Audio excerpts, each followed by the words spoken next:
Assalamualaikum warahmatullahi wabarakatuh.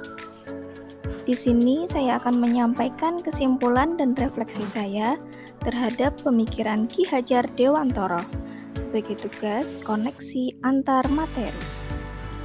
Perkenalkan, nama saya Anis Nabila, calon guru penggerak angkatan 8. Sebelum mempelajari modul 1.1 tentang pemikiran Ki Hajar Dewantoro, saya percaya bahwa setiap murid itu dapat memahami materi yang saya sampaikan.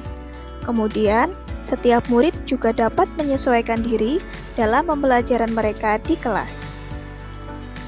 Pembelajaran yang saya lakukan sebelum mempelajari modul 1.1 tentang pemikiran Ki Hajar Dewantoro, saya hanya mentransfer materi atau menyampaikan semua materi pelajaran dalam satu semester. Karena menurut saya, ketuntasan materi itu lebih penting daripada mengetahui bagaimana pemahaman murid terhadap materi yang sudah saya sampaikan. Selain itu, saya juga masih melakukan pembelajaran teacher center. Saya juga hanya melihat siswa dari aspek kognitifnya saja. Saya anggap murid berhasil apabila mereka sudah mencapai KKM yang saya tentukan. Terkadang juga saya masih meminta siswa untuk menghafalkan materi-materi tertentu yang banyak sekali teori dan penjelasan. Selain menghafalkan materi, saya juga sering menggunakan metode diskusi. Akan tetapi, diskusinya dengan kelompok yang random. Selain itu, saya juga mewajibkan setiap anak untuk bisa presentasi di depan kelas.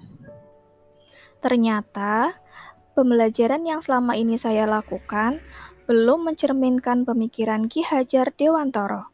Setelah mempelajari modul 1.1 tentang pemikiran Ki Hajar Dewantoro, saya menyadari bahwa seharusnya saya tidak hanya memperhatikan aspek kognitif, afektif, dan psikomotorik saja, akan tetapi semua aspek secara menyeluruh, seperti aspek budaya, aspek sosial, dan aspek spiritual. Selain memperhatikan beberapa aspek menyeluruh tadi, saya juga harus berpihak kepada murid. Artinya, saya menyesuaikan pembelajaran dengan kebutuhan murid. Kemudian, saya juga harus memberikan kesempatan kepada murid untuk mengembangkan bakatnya masing-masing. Selain itu, saya juga harus lebih ikhlas dan sabar dengan beberapa karakter dan sifat yang dimiliki oleh murid.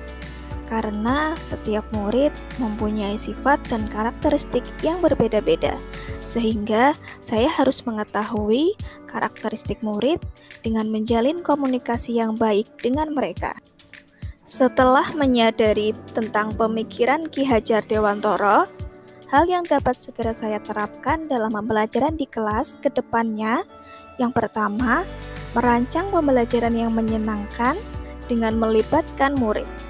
Hal ini dilakukan agar murid tidak merasa terbebani dengan pelajaran-pelajaran dan materi-materi yang saya sampaikan. Materi harus dikemas dengan menarik dan menyenangkan bagi murid. Yang kedua, menerapkan pembelajaran abad 21 dengan mengedepankan prinsip berpikir kritis, kreatif, komunikasi, dan kolaboratif. Yang ketiga, pembelajaran tidak lagi menuntut murid untuk menghafalkan semua materi, tetapi kita juga harus menuntun murid sesuai dengan perkembangannya masing-masing. Yang terakhir, saya akan lebih mengenali karakter dan latar belakang murid, agar saya dapat tahu kebutuhan mereka dalam belajar dan memahami materi yang saya sampaikan, dengan menjalin komunikasi yang baik dengan orang tua dan juga murid. Demikian yang bisa saya sampaikan. Semoga kedepannya Saya bisa menerapkan pembelajaran dengan menerapkan filosofi pemikiran Ki Hajar Dewantara. Sekian, terima kasih. Wassalamualaikum warahmatullahi wabarakatuh.